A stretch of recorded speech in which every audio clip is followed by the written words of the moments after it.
इक्बाल सिंह चहल यांची गृह विभागामध्ये बदली, चहल यांची अप्पर मुख्य सचिवपदी नियुक्ती। चहल यांच्याकडे मुख्यमंत्र्यांचे अप्पर सचिव म्हणून जबाबदारी होती।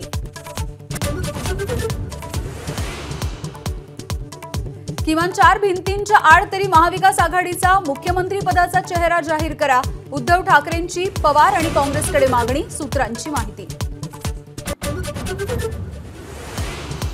लैंगिक अत्याचाराच्या एका प्रकरणामध्ये आरोपीला 2 महिन्यामध्ये फाशीची शिक्षा। मुख्यमंत्री एकनाथ शिंदेंचा बाईट व्हायरल, कुणाला फाशी दिली जाहीर करा, उद्धव ठाकरेंचं आव्हान। मावळच्या घटनेतील आरोपीला फाशीची शिक्षा झाली होती। विरोधकांच्या टीकेनंतर मुख्यमंत्र्यांचं स्पष्टीकरण, तर 2 महिने नाही 2 वर्षांनी शिक्षा झाल्याचं समोर।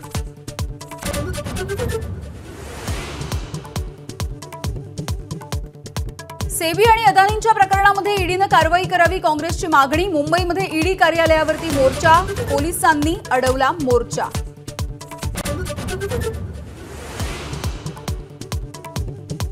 बदलापूरच्या शाळेवरती कारवाई केली जाणार, सरकारची हायकोर्टामध्ये माहिती।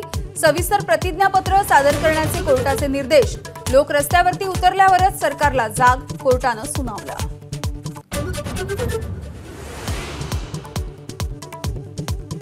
महाराष्ट्र पोलिसांनी आपलं ब्रीदवाक्य लक्षात घ्यावं, बदलापूर अत्याचार प्रकरणावरून हायकोर्टाची राज्य सरकारला समज।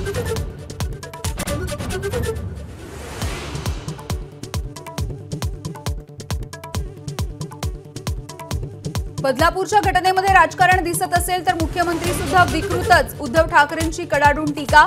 शनिवारचा महाराष्ट्र बंद हा राजकीय नसल्याचंही स्पष्टीकरण।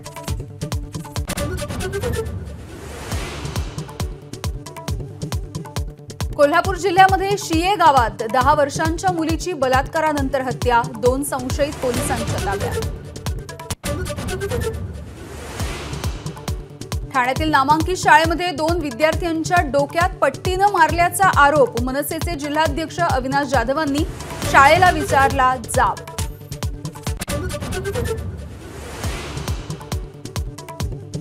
एबीपी माझाच्या बातमीची हायकोर्टाकडून गंभीर दखल, बेपत्ता महिलांच्या मुद्द्यावर सरकारला नोटीस। 5 वर्षांमध्ये 1 लाखाहून अधिक महिला झाल्यात बेपत्ता।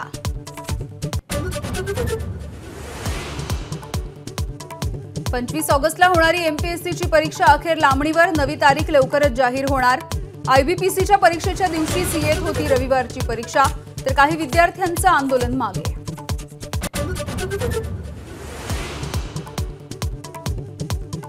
एमपीएससीची परीक्षा लांबणीवर टाकण्याच्या निर्णयाचं विद्यार्थ्यांकडून स्वागत, पण कृषी विभागाच्या 258 जागांचा समावेश करेपर्यंत आंदोलन सुरूच राहणार।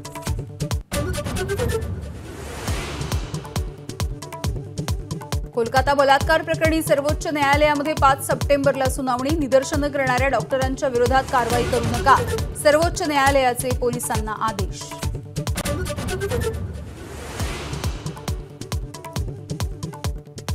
ऑलिम्पिकचं पदक मिळवून आलेल्या स्वप्नील कुसाळेची गावकऱ्यांकडून हत्तीवरून मिरवणूक, स्वप्नीलच्या जन्मगावी सोहळ्याचा दिवस। एबीपी माझा, उघडा डोळे बघा नीट।